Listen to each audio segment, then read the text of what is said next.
Hello, Radhe Radhe दोस्तों, कैसे हो आप सब। स्वागत है आप सबका मेरे चैनल श्रीजी फाउंडेशन पर। दोस्तों, इससे पहले हमने काफ़ी सारे वीडियोस में बहुत सारे क्वेश्चंस कवर किए हैं। अगर आपने वो सारे वीडियोस नहीं देखा तो ज़रूर देखना, क्योंकि रिवीजन के समय में हम ज़रा से भी समय बर्बाद नहीं कर सकते और फास्ट रिवीजन के बेस पर ही मैंने ये सारे वीडियोज़ बनाए हैं, जिसमें एक्स्ट्रा जो 3-4 ऑप्शन होते हैं वो हमने नहीं पढ़ा। सीधे क्वेश्चन और सीधे आंसर के रिगार्डिंग मैंने ये वीडियो बनाया। आप सीधे क्वेश्चन पढ़ो और आंसर पढ़ो और रिवीजन आपका हो गया। और इससे बेस्ट रिवीजन का तरीका मुझे नहीं लगता कि आपको और कहीं मिलेगा। वीडियो को फास्ट फॉरवर्ड कीजिए और आज के भी करीब करीब 100 ऐसे क्वेश्चंस है जो मैं आप सबके लिए लेकर के आया हूँ। इसे भी रिवाइज ज़रूर करें, क्योंकि एग्ज़ाम बहुत सामने है, वक्त बहुत कम है, रिवीजन बहुत ज़्यादा करना है। ठीक है दोस्तों। हाँ, अगर आपने अभी तक मेरे चैनल को सब्सक्राइब नहीं किया तो अभी इस वक्त सब्सक्राइब करके बेल आइकन पर ज़रूर क्लिक कर लेना, क्योंकि जस्ट ये रेलवे एग्ज़ाम के बाद बीपीएससी टीआरई 4 को मैं बहुत अच्छे से कवर करूंगा और उसके रिवीजन को मैं बहुत अच्छे से लेकर के आऊँगा, जिससे इस बार जो एग्ज़ाम है उसको पास करके आप सरकारी नौकरी आसानी से ले सको। चलो, ज़्यादा लेट ना करते हुए हम आगे चलते हैं। और आगे जो अपना क्वेश्चन है वो क्वेश्चन है 421। अब देख सकते हो 421 नंबर क्वेश्चन है, और इससे पहले हमने 420 क्वेश्चंस करवा दिया मैंने। आप जा करके पिछले वीडियोस पे जरूर चेक करना। ठीक है। नेक्स्ट हमारा है कोई ये जो क्वेश्चन है, what is personality in psychology, यानी मनोविज्ञान में व्यक्तित्व क्या होता है दोस्तों। तो किसी व्यक्ति के विचारों, भावनाओं और व्यवहारों का अनोखा स्वरूप होता है व्यक्तित्व। ठीक है, यानी यूनिक पैटर्न है किसका, of thoughts, emotions and behaviours of a person. Next चलते हैं, रुकेंगे नहीं, नॉन स्टॉप है, रिवीजन है, तो रिवीजन के लिए हम बीच में नहीं रुकेंगे और सीधे हम लगातार चलेंगे। करीब करीब 100 क्वेश्चन आज हम कवर करने वाले हैं। नेक्स्ट क्वेश्चन है, who gave the psychoanalytic theory of personality, यानी व्यक्तित्व के मनोविश्लेषण सिद्धांत किसने दिया है। The right answer is Sigmund Freud. Sigmund Freud ने साइको एनालिटिक्स थ्योरी हमें दिया है। नेक्स्ट चलते हैं अगले क्वेश्चन पर। अगला क्वेश्चन है, what are the 3 parts of Freud's personality theory, यानी फ्रायड की जो पर्सनालिटी का सिद्धांत है उसके 3 पार्ट यानी कि 3 भाग कौन कौन से हैं। तो id, ego and super ego. ध्यान रखना, बहुत इंपॉर्टेंट क्वेश्चन है, एड, ईगो और सुपर ईगो। ठीक है। नेक्स्ट चलते आगे अगले नंबर क्वेश्चन पर, what is humanistic theory of personality, यानी कि पर्सनालिटी का मानवतावादी सिद्धांत क्या है। यहाँ देख सकते हो मानवतावादी सिद्धांत क्या है। तो theory focusing on free will, growth and self actualisation, मतलब स्वतंत्र इच्छा, विकास और आत्म साक्षरता पर केंद्रित सिद्धांत को मानवतावादी सिद्धांत कहते हैं। देखो दोस्तों, ये डायरेक्ट आंसर वाले मैंने इसको लिखा है, और इसके सिवा और 4 ऑप्शन आ जाएंगे तो फिर मैं आपको कहूँगा कि बताओ ये है, ये है, ये है, या पढ़ो मुझे सही आंसर दो, तो इसमें वक्त बहुत ज़्यादा लगता है। इसीलिए आपके सटीक रिवीजन के लिए मैंने क्वेश्चन और सीधे आंसर लिख करके लाया हूँ, जिससे कि जब आप इसे एग्जाम में पढ़ो तो इससे संबंधित आंसर आप सीधे सही तरीके से आप टिक कर दो। चलते हैं अगले क्वेश्चन पर। Who is associated with self actualisation theory, यानी आत्म साक्षात्कार सिद्धांत किससे जुड़ा हुआ है। आत्म साक्षात्कार सिद्धांत किससे जुड़ा है, तो अब्राहम मैस्लो से जुड़ा हुआ है। अब्राहम मैस्लो, आत्म साक्षात्कार जुड़ा हुआ है किससे, अब्राहम मैस्लो से जुड़ा हुआ है। नेक्स्ट चलते हैं अगले क्वेश्चन पर, what is trait theory of personality, यानी व्यक्तित्व का गुण सिद्धांत। व्यक्तित्व का गुण सिद्धांत क्या है, तो theory that describes personality in terms of stable traits, यानी वह सिद्धांत जो व्यक्तित्व को स्थायी गुणों के आधार पर समझाता है। स्थायी गुणों के आधार पर, किसको, व्यक्तित्व को स्थायी गुणों के आधार पर जो समझाता है उसको क्या कहते हैं हम लोग, गुण सिद्धांत कहते हैं। गुण सिद्धांत गुणों के आधार पर समझाता है।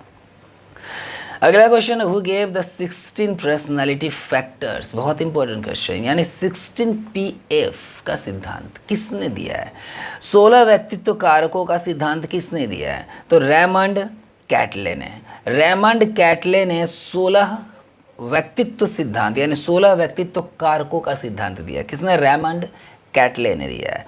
नेक्स्ट चलते हैं अगले क्वेश्चन पर, what is the big 5 personality model.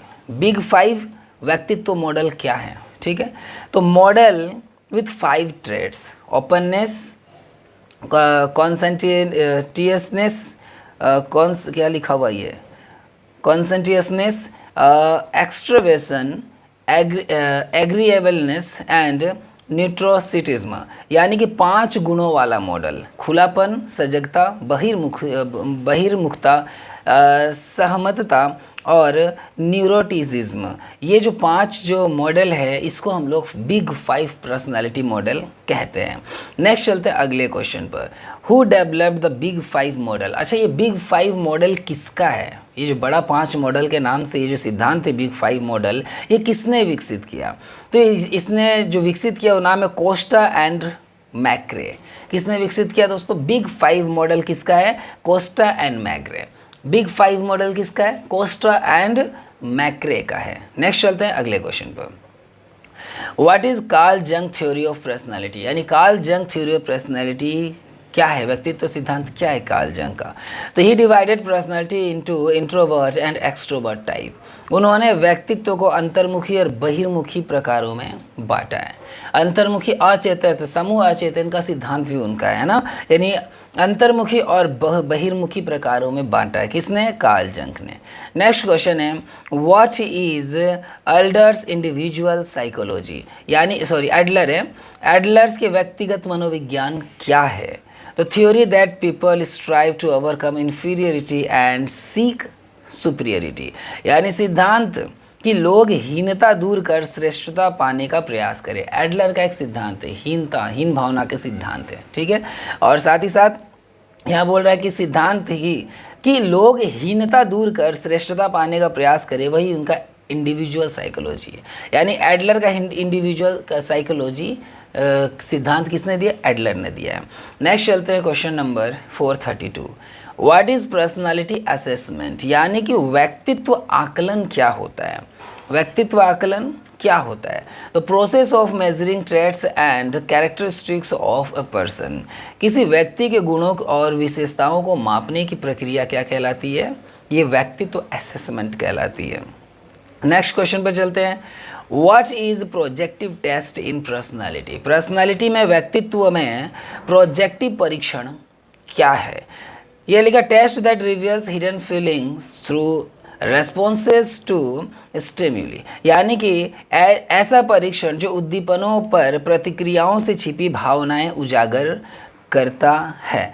ऐसा परीक्षण जो उद्दीपनों पर प्रतिक्रियाओं से छिपी भावनाएं उजागर करता है उसको प्रोजेक्टिव टेस्ट पर्सनालिटी कहते हैं। नेक्स्ट चलते हैं अगले क्वेश्चन पर। Give one example of projective test, projective test का एक एग्जाम्पल दीजिए, इसके परीक्षण के एक एग्जाम्पल दीजिए। तो रॉर्शक इंक ब्लॉट टेस्ट, यानी रॉर्शक का जो इंक ब्लॉट टेस्ट है ये प्रोजेक्टिव परीक्षण का एक उदाहरण है, इंक ब्लॉट टेस्ट, ठीक है। इंक के धब्बों के थ्रू पहचानना है ना। नेक्स्ट चलते हैं अगले क्वेश्चन पर। अगला क्वेश्चन है what is thematic apperception test, यानी थीमेटिक एप्रिसेप्शन टेस्ट क्या है? TAT क्या है?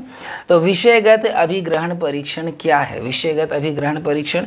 तो test where people create stories from pictures to show personality, ऐसा परीक्षण जिसमें लोग चित्रों से कहानी बनाते और व्यक्तित्व सामने आता है। चित्रों से कहानी बनाते हैं और व्यक्तित्व सामने आता है, ऐसे को हम लोग क्या कहते हैं? विषयगत अभिग्रहण परीक्षण, यानी टेट कहते हैं, TAT कहते हैं।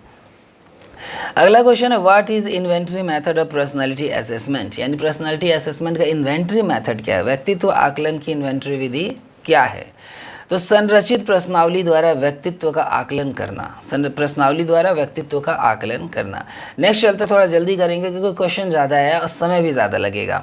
व्हाट इज़ MMPI, MMPI क्या है दोस्तों? तो MMPI है मिनेसोटा मल्टीफेरिस पर्सनालिटी इन्वेंटरी, एक प्रसिद्ध व्यक्तित्व परीक्षण है। कौन सा परीक्षण है? Minnesota multiphasic personality inventory. Next चलते उसका नंबर फुल फॉर्म अच्छे से याद कर लेना। अगला क्वेश्चन है Isaac, what is Isaac's theory of personality, यानी आइजैक का व्यक्तित्व सिद्धांत क्या है? तो उन्होंने 3 आयाम बताए, 3 डायमेंशंस बताए हैं। आप देख सकते हो 3 डायमेंशंस में बहिर्मुखता, न्यूरोटिसिज्म और साइकोटिसिज्म, ठीक है। ये है इनके 3 डायमेंशंस हैं व्यक्तित्व का सिद्धांत में। अगला क्वेश्चन है नियंत्रण का स्थान क्या है? ठीक है, what is locus of control, ठीक है। तो believe about whether events are controlled by oneself internal और आउटसाइड फोर्सेस एक्सटर्नल, यानी यह विश्वास की घटना है कि स्वयं यह विश्वास की घटना स्वयं आंतरिक नियंत्रित करता है या बाहरी शक्तियाँ? यह विश्वास की घटनाएं स्वयं नियंत्रित करता है या बाहरी शक्तियाँ नियंत्रित करती है? ये जो विश्वास है इसको नियंत्रण का स्थान कहते हैं। नियंत्रण का स्थान मतलब कौन सा नियंत्रण हो रहा है आपके ऊपर, बाहरी या आंतरिक? ठीक है, अगला क्वेश्चन है व्हाट इज सेल्फ कॉन्सेप्ट, यानी कि आत्म अवधारणा क्या है? तो व्यक्ति की अपने बारे में समग्र धारणा और समझ, यानी आपको अपने बारे में कि कौन कौन सी धारणा है, किस कैसी समझ है, उसको हम लोग कहते हैं आत्म अवधारणा। अगले क्वेश्चन पर चलते हैं। What is self esteem, यानी आत्मसम्मान क्या है? The value that respect a person gives to oneself, यानी कि वैसा वह मूल्य और सम्मान जो व्यक्ति स्वयं को देता है। मेरे अकॉर्डिंग मैं कैसा हूँ, वही आत्मसम्मान है। नेक्स्ट चलते हैं अगले क्वेश्चन पर। अगला क्वेश्चन है व्हाट इज सेल्फ एफिशिएंसी, यानी आत्म प्रभावकारिता क्या है? तो कार्यों में सफलता पाने की अपनी क्षमता पर विश्वास, कि कार्य में हम कितना सफल होंगे, वो जो क्षमता, उस क्षमता पर जो विश्वास होता है ना, उसको आत्म प्रभावकारिता कहते हैं। आपके ऊपर आपका ही प्रभाव पड़ता है। अगला है who introduce the concept of self efficiency, efficacy, आत्म प्रभावकारिता की अवधारणा किसने दी? तो एल्बर्ट बंडूरा ने दी। आत्म प्रभावकारिता यानी सेल्फ एफिकेसी जो होता है कि आपका प्रभाव आप पर ही है, ये जो प्रभाव किसने दिया? बंडूरा ने दिया। किसने दिया? एल्बर्ट बंडूरा ने। नेक्स्ट चलते हैं अगले क्वेश्चन पर। What is motivation in education, शिक्षा में मोटिवेशन से आप क्या समझते हो? शिक्षा में प्रेरणा क्या है? तो driving force that energize student to learn, वह शक्ति जो विद्यार्थियों को सीखने के लिए प्रेरित करती है, उसको मोटिवेशन कहते हैं। किसमें? शिक्षा में मोटिवेशन कहते हैं। अगले क्वेश्चन पर चलते हैं। What is intrinsic motives, intrinsic motive क्या है? आंतरिक प्रेरणाएं क्या होती है? तो motives arising from interest and enjoyment of learning, यानी प्रेरणाएं जो सीखने की रुचि और आनंद से उत्पन्न होती है। अब आपको सीखने की रुचि और आपको अंदर से मोटिवेशन मिल रहा है कि मुझे ये करना है, तो ऐसी प्रेरणाओं को हम लोग क्या कहते हैं? आंतरिक प्रेरणाएं कहते हैं। अगला चलते हैं नेक्स्ट क्वेश्चन पर। व्हाट आर एक्सट्रिंसिक मोटिव्स, यानी कि बाहरी प्रेरणाएं। एक तो प्रेरणा हो गई आपके अंदर से, यानी आपकी इच्छा आ रही है, आपका इंटरेस्ट हो रहा है, तो आप सीखने के लिए आगे बढ़ रहे हो। एक आता बाहरी प्रेरणाएं, इसमें क्या होगी? तो प्रेरणाएं जो अंक, प्रशंसा या पुरस्कार जैसी बाहरी चीज़ों से जुड़ी हो, यानी motives linked to reward like grades, praise और प्राइजेस, इनसे जुड़ा हो, इनको हम लोग क्या कहते हैं? बाहरी प्रेरणाएं कहते हैं। नेक्स्ट है 447। What is hierarchy of needs theory, यानी कि आवश्यकता श्रेणी सिद्धांत क्या है? आवश्यकता श्रेणी सिद्धांत किसे कहते हैं? ठीक है, the theory explaining human needs from basic to self actualisation, यानी मानव आवश्यकताओं को मूलभूत से आत्म साक्षात्कार तक समझाने वाला सिद्धांत।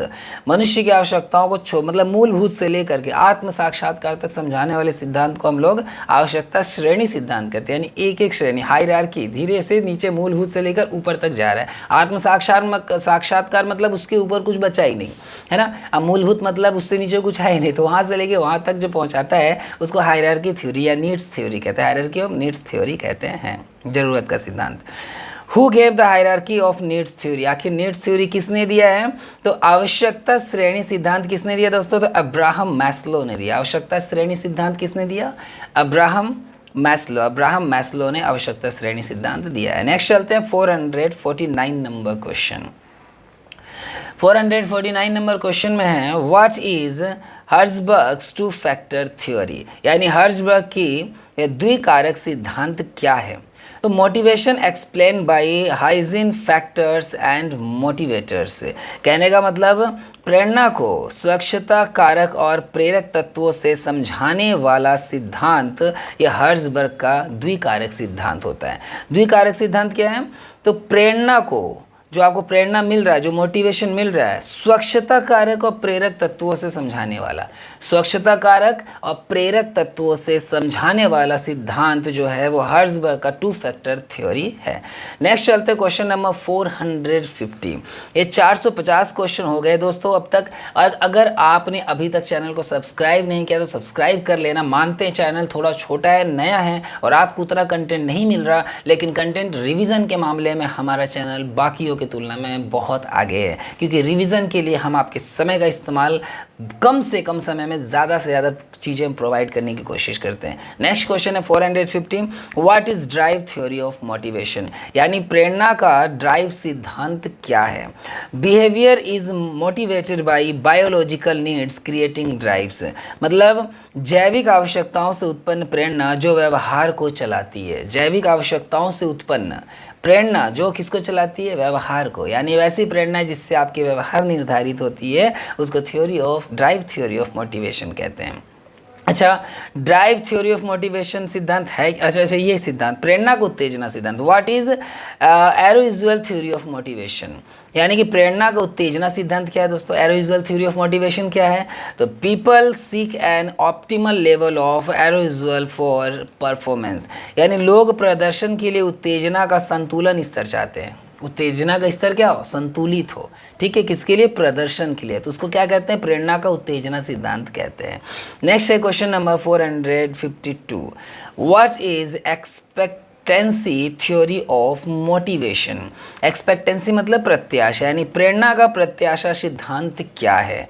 Motivation depends on expected outcomes and reward, यानी प्रेरणा अपेक्षित परिणामों और पुरस्कारों पर निर्भर करती है।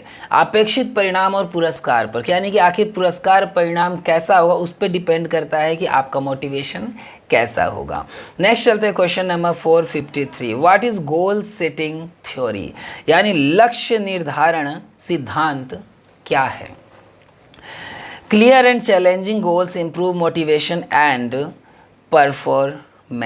क्या बता रहा है यहाँ पर दोस्तों, यहाँ बता रहा है स्पष्ट और चुनौतीपूर्ण लक्ष्य प्रेरणा और प्रदर्शन को बढ़ाते हैं। प्रेरणा को भी बढ़ाते हैं, प्रदर्शन को भी बढ़ाते हैं। क्या, स्पष्ट चुनौतीपूर्ण, जब आपको क्लियर हो आपको करना क्या है तो आपका प्रेरणा भी बढ़ेगा और आपका मोटिवेशन भी बढ़ेगा, ठीक है। नेक्स्ट चलते हैं question number 454, what is attribution theory. Attribution theory क्या होता है, यानी कि आरोपण सिद्धांत क्या है दोस्तों। आरोपण सिद्धांत explains how people interpret causes of success और failure, यह समझाता है कि लोग सफलता या असफलता के कारण कैसे समझते हैं। यह समझाता है क्या, आरोपण सिद्धांत, आरोपित करना, किसी को आरोपित करना, मतलब यह समझाता है कि लोग सफलता या असफलता के कारण कैसे समझते हैं। सफल हो गए हैं तो उसका कारण क्या है, किस पर आरोप लगा रहे हो, किसको श्रेय दे रहे हो। असफल हो गए तो इसका वजह क्या है क्या नहीं है। तो ये जो आरोपण सिद्धांत वो यही बताता है कि आखिर सफलता असफलता का कारण को आप कैसे समझते हो। नेक्स्ट क्वेश्चन है अपना 455 number, who proposed attribution theory, यानी आरोपण सिद्धांत किसने प्रस्तुत किया। आरोपण सिद्धांत तो आप समझ गए कि सफलता विफलता को आप कैसे समझते हो, लेकिन आरोपण सिद्धांत को प्रतिपादित किसने किया, तो आंसर है आपका फिट्ज हाइडर और बाद में विनर ने इसको विस्तारित किया। यानी कि एट्रीब्यूशन जो थ्योरी है उसको फिट्ज हाइजर ने मतलब प्रस्तुत किया था और बाद में इसको एक्सपेंड किसने किया था, तो वाइनर ने। किसने किया था, वाइनर ने एक्सपेंड किया था। किसने किया था, फिट्ज हाइजर ने क्या किया था, इसको प्रस्तुत किया था और लास्ट में विनर ने क्या किया था, इसको एक्सपेंड किया था, ठीक है। नेक्स्ट चलते हैं question number 456, what is self determination theory. Self determination theory से आप क्या समझते हो, आत्मनिर्धारण सिद्धांत क्या है दोस्तों। Motivation explain through autonomy, competence and relatedness, यानी कि प्रेरणा को स्वायत्तता, दक्षता और संबंधों के माध्यम से समझाने वाला सिद्धांत। प्रेरणा को किस चीज़ से समझा रहा, स्वायत्तता से, दक्षता से और संबंधों के माध्यम से। जब हम प्रेरणा को समझाते हैं तो ऐसे सिद्धांत को सेल्फ डिटर्मिनेशन सिद्धांत यानी आत्मनिर्धारण सिद्धांत कहा जाता है।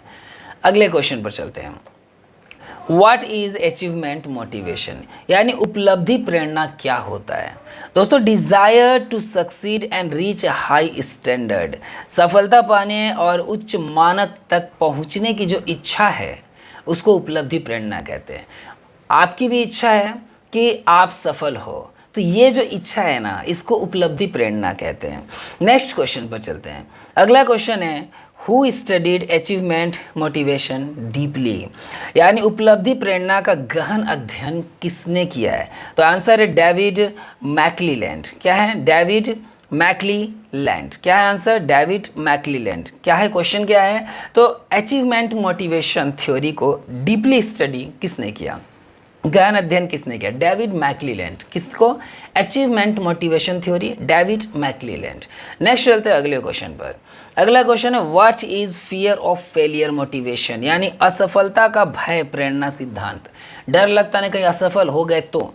अब ये जो डर है ये भी आपको एक प्रेरणा देता है कि कहीं हम असफल ना हो जाए। तो ये जो भय प्रेरणा सिद्धांत ये क्या है? तो when students act mainly to avoid failure not for success, जब विद्यार्थी केवल असफलता से बचने के लिए कार्य करते हैं, सफलता के लिए नहीं, फिर भी सफल हो जाते हैं। बात समझो, अगर आप असफलता से खुद को बचाने के लिए भी काम करो ना तो भी सफल हो जाओगे, क्योंकि टारगेट क्या हो गया? आपने क्या किया? असफल नहीं होना है। इसका मतलब क्या होता है? सफल होना है। तो असफलता से बचने के लिए जब आप कार्य करते हो तो उसको असफलता का भय प्रेरणा कहते हैं। चलते हैं नेक्स्ट क्वेश्चन पर। अगला क्वेश्चन है 460। What is incentive theory of motivation, यानी प्रेरणा का प्रोत्साहन सिद्धांत क्या है दोस्तों? प्रेरणा का प्रोत्साहन सिद्धांत किसे कहते हैं? तो external rewards and incentives drive behaviour, यानी बाहरी पुरस्कार और प्रोत्साहन व्यवहार को प्रेरित करते हैं। जो बाहरी पुरस्कार है और जो प्रोत्साहन है वो अपने व्यवहार को प्रेरित करते हैं, इसीलिए प्रेरणा का प्रोत्साहन सिद्धांत है। ठीक है, नेक्स्ट चलते हैं अगला question number 461। What is learning style, यानी अधिगम शैली क्या है? The preferred way a person learns such as visual, auditory और काइनेस्थेटिक, मतलब वह तरीका जिसमें व्यक्ति सीखना पसंद करता है, जैसे दृश्य, श्रव्य या गतिशील चीज़ों के माध्यम से। जैसे अभी आप मुझे देख करके आप सीख रहे हो, या कुछ और चीज़ देख करके सीख रहे हो, या किसी भी तरीके के माध्यम से आप सीख रहे हो, तो इसको क्या कहते हैं हम लोग? अधिगम शैली, यानी वो तरीका जिससे आप सीखते हो, सीखने के तरीका को ही अधिगम शैली कहते हैं।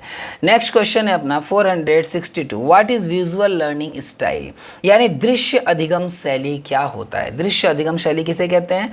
तो दृश्य अधिगम, दृश्य के माध्यम से सीखना। Learning best through pictures, charts and diagram, यानी चित्रों, चार्ट और आरेखों से सबसे अच्छा सीखना क्या कहलाता है? दृश्य अधिगम कहलाता है। नेक्स्ट क्वेश्चन है what is auditory learning style, यानी सुनकर के सीखना। श्रव्य अधिगम शैली क्या होता है? कि learning best by listening to lectures, discussions और ऑडियो, यानी व्याख्यान, चर्चा या ऑडियो सुनकर सबसे अच्छा सीखना। आजकल बहुत सारे ऑडियो बुक आते हैं ना, ऑडियो बुक सुनते हो। अब बहुत लोग तो पढ़ना जो पसंद नहीं करते वो सीधे ऑडियो बुक डाउनलोड। मैंने बहुत सारी ऑडियो बुक सुने हैं, जैसे हमारे हैं ना जो विंग्स ऑफ फायर, हमारे कलाम जी का, वो ऑडियो बुक मैंने सुना है। हाउ टू, ये ना हमारा एक और बुक है, how to influence people and win, how to win friends and influence people, Dale Carnegie. ये सब ऑडियो बुक है, सारे ऑडियो बुक ही मैंने सुने हैं, क्योंकि पढ़ने का समय नहीं रहता तो ऑडियो बुक सुन लेते हैं, और इससे भी उतना ही सीखते हैं। मैं तो कहूँ उससे ज़्यादा सीखते हैं। अगला क्वेश्चन है अपना what is kinaesthetic learning style. Kinaesthetic learning style क्या होता है? तो गतिशील अधिगम शैली क्या है? गतिशील अधिगम शैली क्या है? तो learning best by doing hands on activities and movement, यानी गतिविधियां करके और हरकत से सबसे अच्छा सीखना। गतिविधियां करके और हरकत से सबसे अच्छा सीखना। नेक्स्ट क्वेश्चन है अपना what is Gardner's multiple intelligence theory, यानी गार्डनर का बहुविधि बुद्धि सिद्धांत क्या है ना? तो theory stating that people have different types of intelligence, वह सिद्धांत कि लोग में अलग अलग प्रकार की बुद्धियाँ होती है, अलग अलग बुद्धियों का कहना है, जैसे अनुभवात्मक बुद्धि हो गया, ऐसे करके बहुत सारी चीज़, भावनात्मक चीज़ें हो गई, तो इसको हम लोग क्या कहते हैं? बहुबुद्धि सिद्धांत कहते हैं। किसका? ये गार्डनर का बहुबुद्धि सिद्धांत है। चलिए अगले क्वेश्चन पर, question number 466। Name two intelligences from Gardner's theory. Gardner's theory के दो बुद्धियों का नाम बताइए, है ना? गार्डनर के सिद्धांत के दो बुद्धियों के नाम बताइए। तो पहला है linguistic intelligence and logical mathematical intelligence, दूसरा है यानी भाषाई बुद्धि और तार्किक गणितीय बुद्धि। ठीक है, ये दो बुद्धि है, याद रखना। और भी है बहुत सारे, आप पढ़ोगे ऑप्शन में आपको याद आ जाएगा। व्हाट इज इंटरपर्सनल इंटेलिजेंस, देखो एक और भी है। पारस्परिक बुद्धि क्या है दोस्तों? तो ability to understand and deal with other people, ये भी बहुबुद्धि में ही आता है, ठीक है। दूसरों को समझने और उनके साथ व्यवहार करने की क्षमता को भी क्या कहते हैं हम लोग, इंटरपर्सनल इंटेलिजेंस कहते हैं। नेक्स्ट क्वेश्चन है, व्हाट इज इंटरपर्सनल इंटेलिजेंस, आत्मबोध बुद्धि क्या होता है? तो ability to understand one's own feeling and thoughts, यानी कि आपको क्या है, अपनी भावनाओं और विचारों को समझने की क्षमता, अपनी भावनाओं और विचारों को समझने की क्षमता को क्या कहते हैं, आत्मबोध बुद्धि कहते हैं। व्हाट इज नेचुरलिस्टिक इंटेलिजेंस, यानी प्रकृतिवादी बुद्धि क्या है? प्रकृतिवादी बुद्धि क्या है? तो ability to recognise and relate with nature and environment, यानी कि प्रकृतिवादी है ना, तो प्रकृति और पर्यावरण को पहचानने और उनसे जुड़ने की क्षमता को हम लोग क्या कहते हैं, प्रकृतिवादी बुद्धि कहते हैं। चलिए नेक्स्ट क्वेश्चन पर चलते हैं। क्वेश्चन नंबर है 470, 470 है, व्हाट इज एग्जिस्टेंशियल इंटेलिजेंस, यानी अस्तित्ववादी बुद्धि क्या होता है? Ability to think about life death and existence, यानी जीवन मृत्यु और अस्तित्व पर चिंतन करने की क्षमता, जीवन क्या है, मृत्यु क्या है, हम आए किस लिए हैं, इन सभी पर जो है चर्चा करना, चिंतन करने की क्षमता को हम लोग अस्तित्ववादी बुद्धि कहते हैं, एग्जिस्टेंशियल इंटेलिजेंस कहते हैं। चलिए अगला चलते हैं, अगले क्वेश्चन पर चलते हैं। 471, व्हाट इज कॉग्निटिव साइकोलॉजी, यानी संज्ञानात्मक मनोविज्ञान क्या है? तो study of processes like thinking, memory and problem solving, यानी सोच, स्मृति और समस्या समाधान जैसी प्रक्रियाओं का अध्ययन, ये क्या कहलाता है, संज्ञानात्मक मनोविज्ञान कहलाता है। अगले क्वेश्चन है, व्हाट इज स्कीमा, है ना, स्कीमा इन कॉग्निटिव साइकोलॉजी, संज्ञानात्मक मनोविज्ञान में स्कीमा क्या होता है? स्कीमा क्या होता है संज्ञानात्मक मनोविज्ञान में? तो mental framework used to recognise and interpret information, schema जानकारी को व्यवस्थित और समझने के लिए मानसिक ढांचा होता है, जानकारी को व्यवस्थित करने और समझने के लिए एक मानसिक ढांचे को हम लोग कहते हैं स्कीमा। चलिए अगले क्वेश्चन पर चलते हैं। Who introduced schema theory, schema theory को किसने इंट्रोड्यूस किया था, स्कीमा सिद्धांत किसने प्रस्तुत किया था? इंपॉर्टेंट क्वेश्चन है। यह है आपका फ्रेडरिक फ्रेडरिक बार्लेट ने स्कीमा सिद्धांत को प्रस्तुत किया था। स्कीमा सिद्धांत क्या है, फिर से मैं बता रहा हूँ, स्कीमा सिद्धांत है जानकारी को व्यवस्थित और समझने के लिए मानसिक ढांचा, जानकारी को सही तरीके से समझने के लिए जो आपका मानसिक ढांचा है ना, वो स्कीमा थ्योरी है। और इसको किसने प्रेजेंट किया था? बार्लेट ने, फ्रेडरिक बार्लेट ने इसको प्रेजेंट किया, स्कीमा थ्योरी को। अगले क्वेश्चन पर चलते हैं। अगला क्वेश्चन है 474 number, what is cognitive development, यानी कि संज्ञानात्मक विकास क्या है? संज्ञानात्मक विकास किसे कहते हैं? तो growth of thinking, reasoning and problem solving abilities, संज्ञानात्मक विकास की बात हो रही है, यानी सोचने, तर्क करने और समस्या समाधान क्षमताओं का विकास करना ही संज्ञानात्मक विकास होता है। अगले क्वेश्चन पर चलते हैं। Who is famous for cognitive development theory, cognitive development theory के लिए प्रसिद्ध कौन है? तो संज्ञानात्मक विकास सिद्धांत के लिए कौन प्रसिद्ध है दोस्तों? तो जॉन पियाजे, इसको फादर ऑफ कॉग्निटिव डेवलपमेंट कहते हैं, ध्यान रखना, है ना। संज्ञानात्मक विकास सिद्धांत किसने दिया है? तो जॉन पियाजे ने दिया है। नेक्स्ट चलते हैं क्वेश्चन नंबर 476 पे, what is sensory motor stage in Piaget's theory, यानी पियाजे के सिद्धांत में संवेदी गतिशील अवस्था क्या है? वापस से क्वेश्चन पढ़ना, पियाजे के सिद्धांत में संवेदी गतिशील अवस्था, संवेदी गतिशील मतलब बदलता रहता है जो, वो अवस्था क्या है? तो स्टेज कौन सा? 0 से 2 साल तक का, where infant learn through senses and actions. गतिशीलता, संवेदी गतिशीलता, यानी ऐसी अवस्था, यानी 0 से 2 साल तक की अवस्था, बच्चे के जन्म लेने से लेकर के 2 वर्ष तक की अवस्था, जिसमें शिशु इंद्रिय और क्रियाओं से सीखते हैं। 2 वर्ष तक शिशु, जो बच्चे किससे सीखते हैं? बुक पढ़ के सीखते हैं या करके सीखते हैं? वो अपनी इंद्रियों और क्रियाओं से ही सीखते हैं, यानी अपने आप से सीखते हैं चीज़ों को नोटिस करके। नेक्स्ट चलते हैं, अगला नंबर 477 नंबर क्वेश्चन है, what is pre operational stage in Piaget's theory, यानी कि पियाजे के सिद्धांत में पूर्व संचालन अवस्था क्या है? पूर्व संचालन अवस्था, तो स्टेज यानी कि वो अवस्था जो 2 से 7 साल का होता है, जहाँ पर बच्चा डेवलप करता है क्या? लैंग्वेज एंड इमेजिनेशन को, लैंग्वेज एंड इमेजिनेशन को डेवलप करता है बच्चा, ठीक है। पियाजे का पूर्व संचालन अवस्था, पूर्व संचालन अवस्था यानी कि प्री ऑपरेशनल स्टेज, कौन सी स्टेज को कहते हैं? तो 2 से 7 साल तक का, 2 से 7 साल तक के स्टेज को कहते हैं, यानी अवस्था है 2 से 7 वर्ष, जिसमें बच्चा भाषा और कल्पना विकसित करते हैं। ये होता है हमारा कौन सा? प्री ऑपरेशनल स्टेज इन पियाजेस थ्योरी। याद रहेगा, याद रखना। नेक्स्ट चलते आगे। मैं आपको एक बार और बता दूं, प्री ऑपरेशनल 2 से 7 साल तक का है, और ये लिखा ना वाक्य सिद्धांत, संवेदी गतिशील 0 से 2 साल तक का। संवेदी गतिशील 0 से 2 है, और यानी कि इसको हम लोग कहते हैं सेंसरी मोटर कहते हैं, 0 से 2, और उसके बाद प्री ऑपरेशनल जो है वो 2 से 7 साल तक का है। नेक्स्ट है अपना, what is concrete operational stage in पियाजे थ्योरी। पहला तो हमने क्या पढ़ा दोस्तों, संज्ञानात्मक गतिशील पढ़ा 0 से 2, उसके बाद प्री ऑपरेशनल पढ़ा 2 से 7, अब आता है ऑपरेशनल स्टेज आता है। प्री ऑपरेशनल के बाद ऑपरेशनल स्टेज है तो ऑब्वियसली 7 साल से ज़्यादा होगा, तो स्टेज जो 7 साल से 11 तक होता है। Where logical thinking about concrete things development, यानी पियाजे के सिद्धांत में कौन सा बोल रहा है, पियाजे के सिद्धांत में ठोस संक्रियात्मक अवस्था क्या है। ठोस कब होता है, जब बच्चा बड़ा हो जाता है, यानी 7 से 11 साल का।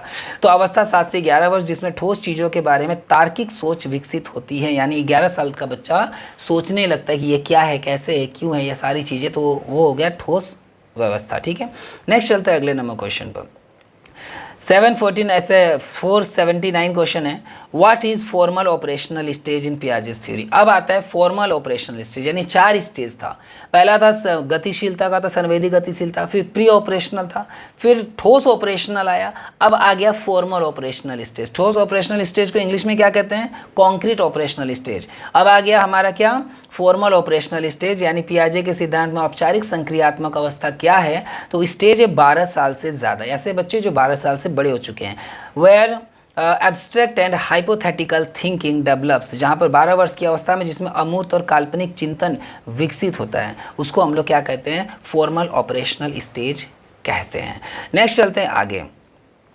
What is conservation in Piaget's theory, यानी पियाजे के सिद्धांत में संरक्षण क्या है दोस्तों। पियाजे के सिद्धांत में संरक्षण, तो understanding that quantity remains same despite change in shape, यानी ऐसी समझ, यह समझ कि आकार बदलने पर भी मात्रा समान रहती है।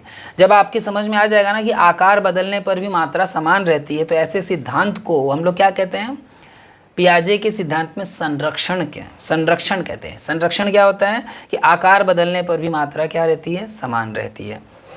Understanding that quantity remains same despite change in shape, सिद्धांत में संरक्षण होता है। नेक्स्ट चलते हैं अगले क्वेश्चन पर। What is moral development. Moral development क्या है, नैतिक शिक्षा क्या होता है दोस्तों, तो ग्रोथ इन एबिलिटी टू जज राइट एंड रॉन्ग, सही और गलत का निर्णय करने की क्षमता का विकास ही क्या कहलाता है, मोरल डेवलपमेंट कहलाता है। नेक्स्ट चलते हैं अगले क्वेश्चन पर, question number 482 number. Who is known for moral development theory, यानी मोरल डेवलपमेंट थ्योरी से कौन संबंधित है, नैतिक विकास सिद्धांत के लिए कौन प्रसिद्ध है, तो कौन है कॉलबर्ग, लॉरेंस कॉलबर्ग। ये क्या नैतिक विकास सिद्धांत के लिए प्रसिद्ध है, लॉरेंस कॉलबर्ग नैतिक विकास सिद्धांत के लिए, यानी कि मोरल डेवलपमेंट थ्योरी के लिए ज़्यादा जाने जाते हैं, लॉरेंस कॉलबर्ग। ठीक है, कॉलबर्ग का नैतिक सिद्धांत याद रखना। अगला क्वेश्चन है, what are the 3 level of Kohlberg's theory. अब कॉलबर्ग्स के सिद्धांत के 3 लेवल कौन कौन से, यानी कॉलबर्ग के सिद्धांत के 3 स्तर कौन से हैं, तो pre conventional, conventional and post conventional, यानी कि पूर्व परंपरागत, परंपरागत और उत्तर परंपरागत। ये जो 3 जो है, ये कॉलबर्ग्स के सिद्धांत के 3 लेवल हैं। दोस्तों उम्मीद है कि आपको समझ में आ रहा होगा और आप अच्छे से रिवीजन कर रहे हो। अगर आप चैनल पर नए हो तो सब्सक्राइब ज़रूर करना, वीडियो को लाइक ज़रूर करना, इससे मुझे हिम्मत मिलता है कि हाँ चलो आप लोग देख रहे हो तो आपको ये कंटेंट पसंद आ रहा है। ठीक है, इससे मुझे और हिम्मत मिलेगी कि और वीडियोस आपके लिए बनाऊं। 483 के बाद चलते हैं अगले क्वेश्चन पर, 484 नंबर पर। What is pre conventional morality. Pre conventional morality क्या है, यानी पूर्व परंपरागत नैतिकता क्या है दोस्तों, पूर्व परंपरागत नैतिकता। तो morality based on avoiding punishment और गेनिंग रिवॉर्ड, नैतिकता जो दंड से बचने या पुरस्कार पाने पर आधारित हो।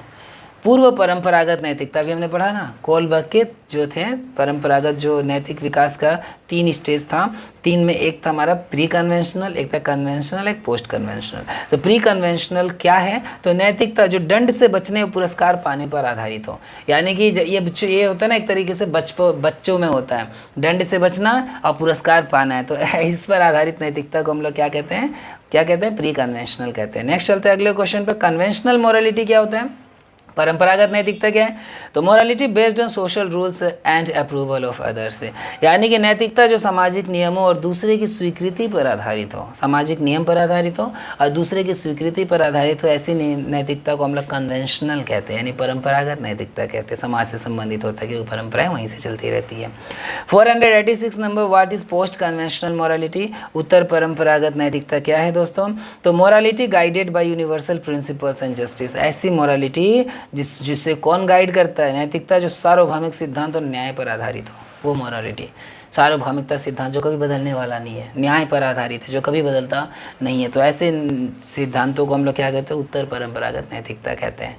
चलते हैं नेक्स्ट क्वेश्चन पर। 487 नंबर क्वेश्चन है, हु इज कार्लो गिलिगन? कौन है ये? कैरोल गिलिगन कौन है? कैरोल गिलिगन कौन है दोस्तों? ए psychologist who studied more development which focus on care and relationships, एक मनोवैज्ञानिक जिन्होंने देखभाल और संबंधों पर ध्यान देते हुए नैतिक विकास का अध्ययन किया। एक ऐसे मनोवैज्ञानिक जिन्होंने देखभाल और संबंधों पर ध्यान देते हुए, किस पर? Who study moral development with focus on care and relationship, देखभाल करना और संबंधों पर ध्यान दे करके क्या करना? अपने एक मोरल डेवलपमेंट करना, है ना। नैतिक विकास का अध्ययन किया है उन्होंने, किसको देखकर? समझो, नैतिक विकास का अध्ययन किया है किसको देखकर? तो देखभाल और संबंधों को ध्यान में रखते हुए। वो है कैरल गिलिगन। कौन है वो? Carol Gilligan. कैरल गिलिगन है जिन्होंने रिलेशनशिप को देख करके मोरल डेवलपमेंट किया। कैरल गिलिगन, याद रखना। नेक्स्ट चलते हैं क्वेश्चन नंबर 88 पर। Erikson, what is Erikson's theory called? Erikson के सिद्धांत को क्या कहा जाता है? तो साइकोलॉजिकल डेवलपमेंट थ्योरी कहते हैं। एरिक्सन का सिद्धांत क्या है? मनोसामाजिक विकास सिद्धांत है। एरिक्सन का सिद्धांत क्या है? मनोसामाजिक विकास सिद्धांत। मनोसामाजिक विकास सिद्धांत। साइको सोशल डेवलपमेंट थ्योरी, मनोसामाजिक विकास सिद्धांत किसका है? एरिक्सन का थ्योरी का नाम है। यानी आप देख रहे हो एक चीज़, हमेशा सब जगह थ्योरी पूछता है, यहाँ पर ये मनोवैज्ञानिक का नाम ही पूछ दिया है कि इसका थ्योरी का नाम बताओ, है ना। नहीं तो पूछता है कि थ्योरी का, ये थ्योरी किसकी है।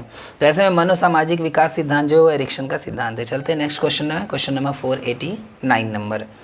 How many stages are there in Erikson theory? अब एरिक्सन थ्योरी में कितने स्टेजेस? एरिक्सन के सिद्धांत में कितने चरण हैं दोस्तों? तो 8 चरण है। एरिक्सन में 8 चरण है, 8 चरण है, ध्यान रखना है। E for Erikson, E for 8, E for Erikson, E for 8, यानी एरिक्सन के स्टेजेस में कितने, इस एरिक्सन के थ्योरी में कितने स्टेजेस है? तो एरिक्सन में 8 स्टेजेस है, 8 चरण है, याद रखना। नेक्स्ट क्वेश्चन है 490, question number 490। What is the first stage of Erikson theory? अब 8 स्टेज तो आपने पढ़ा है। अच्छा, एरिक्सन का थ्योरी का नाम क्या है? मनोसामाजिक, यानी साइको सोशल, ध्यान रखना। तो first stage of Erikson theory क्या है? 8 स्टेज है। फर्स्ट स्टेज जो है एरिक्सन के सिद्धांत का पहला चरण कौन सा है दोस्तों? तो पहला चरण है ट्रस्ट वर्सेज मिसट्रस्ट, यानी इन्फेंसी, यानी विश्वास बनाम अविश्वास, शैशवावस्था।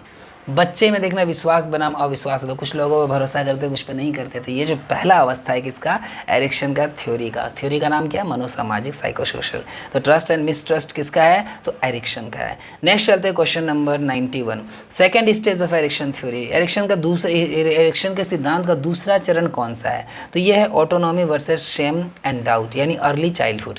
अब शैशवावस्था के बाद अब अर्ली चाइल्डहुड आ गया, बचपन का बिल्कुल शुरुआती दौर, है ना। तो स्वायत्ता बनाम लज्जा का संदेह, यानी कि थोड़ा सा शर्म होगा, प्रारंभिक बाल्यावस्था होगी, थोड़ा शर्म होगा, है ना।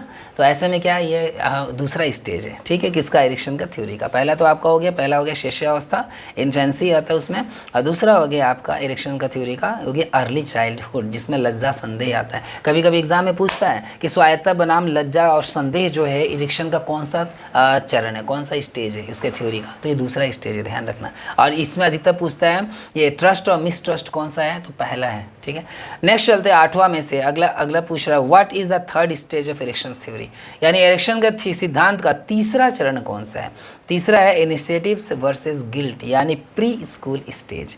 पहला तो आपको पता है इन्फेंसी हो गया, दूसरा आपको पता है कि अर्ली चाइल्डहुड हो गया, है ना। अब चाइल्डहुड के बाद बच्चा स्कूल जाएगा, तो प्री स्कूल जाएगा, तो पहल बनाम अपराध बोध, यानी यहाँ पर उसको चीज़ें बोध होना शुरू होगी। ये पूर्व विद्यालय आयु, यानी पहली बार जब स्कूल जाता तब की है। तीसरा नंबर हो गया। चौथा नंबर पर चलते हैं, फोर्थ स्टेज क्या है? तो what is the fourth stage of Erikson theory? आठ स्टेज में मनोसामाजिक थ्योरी है, फिर से बता दूं, साइको सोशल थ्योरी है इनका, जिनमें पहला हो गया, दूसरा हो गया, तीसरा हो गया, और ये चौथा स्टेज पूछ रहे कि इरिक्शन का थ्योरी का चौथा स्टेज क्या है। इरिक्शन के सिद्धांत का चौथा चरण कौन सा है दोस्तों? तो industry versus inferiority, school age हो गया। प्री स्कूल के बाद अब आप स्कूल एज में आ गए, यानी उद्योग बनाम हीनता। ठीक है, यहाँ इन्फीरियरिटी चीज़ें यहाँ पर आने लगती है मन में। विद्यालय आयु है, अब आप समझ सकते हो कि करीब करीब कितने साल में, जब प्री स्कूल में बच्चा होता है, तो प्री स्कूल यहाँ ना मेंशन किया हुआ, हाँ, प्री स्कूल में जब बच्चा होता है तो लगभग 5 साल तक होता है। अब 5 साल से लेकर के 9 साल, 10 से 11 साल तक उसमें क्या होता है, इन्फीरियरिटी भी आती है। नेक्स्ट चलते हैं अगले। तो अच्छा, ये हम देख ले चौथा चरण में क्या है, तो उद्योग बनाम हीनता यानी इंडस्ट्री वर्सेज इन्फीरियरिटी है। नेक्स्ट क्वेश्चन चलते हैं, 494 नंबर क्वेश्चन है, 494 number. What is fifth stage of erection theory? Erection के थ्योरी का फिफ्थ स्टेज क्या है? तो इरेक्शन के सिद्धांत का 5वां चरण कौन सा है दोस्तों? आइडेंटिटी वर्सेस रोल कन्फ्यूज़न, यानी एडोलसेंसेस आ गए, यानी कितने आ गए, 10 साल से लेकर के 19 साल तक। समझ में आ गया? प्री स्कूल हो गया 5 साल तक, उसके बाद फिर से आपका हो गया स्कूल लाइफ हो गया 5 से 10 साल तक, और 10 से लेकर के 19 साल तक का जो समय है एडोलसेंसेस का समय है, जिसमें पहचान बनाम भूमिका भ्रम, किशोरावस्था आता है। पहचान बनाम भूमिका भ्रम यानी कि किशोरावस्था, आइडेंटिटी से रिलेटेड इनका सवाल आता है, रोल कन्फ्यूज़न होता है इनका। चलो नेक्स्ट चलते हैं। अच्छा, ये कौन सा स्टेज है? 5वां स्टेज है। किशोरावस्था कौन सा स्टेज है इरेक्शन के थ्योरी में? 5वां स्टेज है। किशोरावस्था 8 में से 5वां स्टेज है, याद रखना। नेक्स्ट चलते हैं आगे 495 में। What is the 6th stage of erection theory, यानी इरेक्शन के सिद्धांत का छठा चरण कौन सा है? तो है इंटीमेसी वर्सेस आइसोलेशन, यानी यंग एडल्टहुड आ गया। इंटीमेसी, आत्मीयता बनाम एकाकीपन। युवा अवस्था में देखना आत्मीयता और एकाकीपन रहता, अकेला रहना या बहुत ज़्यादा मेल मिलाप रखना, ये इंटीमेट होना। तो इंटीमेसी वर्सेस आइसोलेशन जो यंग चाइल्डहुड में आता है, जो कि क्या होता है, ये यंग एडल्टहुड है, माफ़ करना, युवा अवस्था है, जिसमें ये 6 नंबर स्टेज है इरेक्शन थ्योरी का। इस थ्योरी का नाम क्या है? Psycho social theory. नेक्स्ट चलते हैं, क्वेश्चन नंबर 496 नंबर है। What is 7th stage of erection theory? Erection के थ्योरी का 7वां स्टेज कौन सा है? इरेक्शन का थ्योरी का 7वां स्टेज क्या है दोस्तों? तो इरेक्शन का सिद्धांत का 7वां चरण है जेनरेटिविटी वर्सेस स्टेग्नेशन, यानी मिडिल एडल्टहुड। अब आप जो है एडल्टहुड से मिडिल एडल्टहुड में आ गए, यानी कि लगभग समझो तो 25 से 30-45 के बीच के समय में आ गए, यानी उसमें आप अगर सृजनशीलता बनाम ठहराव, मध्य क्या होगा आपके जीवन में, आपके शरीर में ठहराव आ जाएगा, एक तरीके से मध्य वयस्कता आ जाएगा। नेक्स्ट चलते हैं अगले क्वेश्चन पर। अच्छा, ये कौन सा था मध्य वयस्कता? तो 7वां चरण है। नेक्स्ट है हमारा what is 8th stage of erection theory? Erection theory का 8वां स्टेज क्या है? तो इरेक्शन के सिद्धांत का 8वां चरण कौन सा है दोस्तों? यह है इंटीग्रिटी वर्सेस डिस्पेयर, यानी ओल्ड एज आ गया। अखंडता बनाम निराशा, बूढ़ापा आ गया, अब आप निराश हो जाओगे, तो निराशा इनका अंतिम स्टेज है, 8वां स्टेज है, अखंडता और निराशा। नेक्स्ट चलते आगे, क्वेश्चन नंबर अपना 498 है। 498, व्हाट इज लैंग्वेज डेवलपमेंट, यानी भाषा विकास क्या होता है? तो process of learning to understand and use language. भाषा विकास मतलब भाषा को समझने और प्रयोग करने की प्रक्रिया ही तो भाषा विकास होता है, समझना और उसका प्रयोग करने का प्रक्रिया भाषा विकास है। नेक्स्ट चलते हैं 499 number, 499 number question. Who proposed nativist theory of language, यानी भाषा का नैसर्गिक सिद्धांत किसने प्रस्तुत किया है? भाषा का नैसर्गिक सिद्धांत तो नोम चॉम्स्की ने, नोआम चॉम्स्की, हाँ चॉम्स्की ने, नोआम चॉम्स्की ने भाषा का नैसर्गिक सिद्धांत, वैज्ञानिक भाषा सिद्धांत, ये जो नोआम चॉम्स्की ने प्रेजेंट किया है। ठीक है, आगे चलते हैं क्वेश्चन नंबर 500 नंबर क्वेश्चन है। What is LAD in Chomsky theory? Chomsky के सिद्धांत में इसने भाषा का सिद्धांत प्रेजेंट किया, ध्यान रखना, हमने क्या पढ़ा? भाषा का नैसर्गिक सिद्धांत किसने किया? भाषा का, चॉम्स्की ने। तो अगला क्वेश्चन बोल रहा है कि चॉम्स्की के, यानी कि LAD क्या है? चॉम्स्की के सिद्धांत में LAD क्या है? तो लैंग्वेज एक्विजिशन डिवाइस, ध्यान रखना, लैंग्वेज एक्विजिशन डिवाइस क्या है? An inborn mechanism for language learning, यानी कि भाषा अधिग्रहण यंत्र, भाषा सीखने की जन्मजात क्षमता, ये क्या है? LAD है, लैंग्वेज एक्विजिशन डिवाइस है। लैंग्वेज एक्विजिशन डिवाइस यानी भाषा अधिग्रहण यंत्र, भाषा सीखने की जन्मजात क्षमता। दोस्तों आज हमारा 500 क्वेश्चन यहाँ पर कंप्लीट हुआ। वक्त बहुत कम है, 3000 का मैंने टारगेट ले रखा है, लेकिन मुझे नहीं लगता कि 3000 क्वेश्चंस हम लोग इतना कर पाएंगे। लेकिन फिर भी उन 3000 में जो सबसे ज़्यादा मुझे इंपॉर्टेंट क्वेश्चन लग रहा है, वो सबसे ज़्यादा क्वेश्चन जितना भी कर पाएँ हम उतना ज़रूर करेंगे, क्योंकि समय जितना है उतना तो रिविज़न करें ही। ये नहीं कि उतना 3000 नहीं हुआ तो बाकी समय हम छोड़ दें। कोशिश करेंगे कि 3000 ना सही 1000 सही जितने भी क्वेश्चन करें उतना क्वेश्चन हम काफ़ी अच्छे से रिविज़न कर सकें। तो उम्मीद है दोस्तों आपको आज का ये लास्ट क्वेश्चन है, 500 नंबर क्वेश्चन है, आप एक बार पूरा रिवाइज ज़रूर करना। और हाँ, मैंने टारगेट रखा था कि 1 घंटे के अंदर ये 100 के आसपास के क्वेश्चन यानी 80 क्वेश्चन आज हमने करीब कवर किया, यानी 100 भी होता तो भी हम 1 घंटे के अंदर ईजिली कवर कर लेते। तो उम्मीद है दोस्तों आपको ये पसंद आया होगा। पूरा ज़रूर देखना, फास्ट करके देखना, बार बार देखना। मैंने इस वीडियो को इसलिए ऐसा बनाया है ताकि अगर आप बाद में भी फास्ट फॉरवर्ड करके देखो तो तुरंत आपको 80, 100, 150 यानी 500 क्वेश्चंस तुरंत रिवाइज हो जाए। अब एक बताओ 500 क्वेश्चन रिवाइज आप कितने देर में कर सकते हो? 2-2.5 घंटों में आप कर सकते हो, जैसे मैंने ये वीडियो को बनाया है। तो रिवीजन का बहुत अच्छा तरीका है। वीडियो को लाइक ज़रूर करना और साथ ही साथ चैनल को सब्सक्राइब करके बेल आइकन पर क्लिक करके वीडियो को शेयर अपने दोस्तों तक ज़रूर करना। तो दोस्तों मिलते हैं श्रीजी फाउंडेशन के इस चैनल पर कुछ नए वीडियोज़ के साथ। तब तक राधे राधे, जय श्री कृष्ण।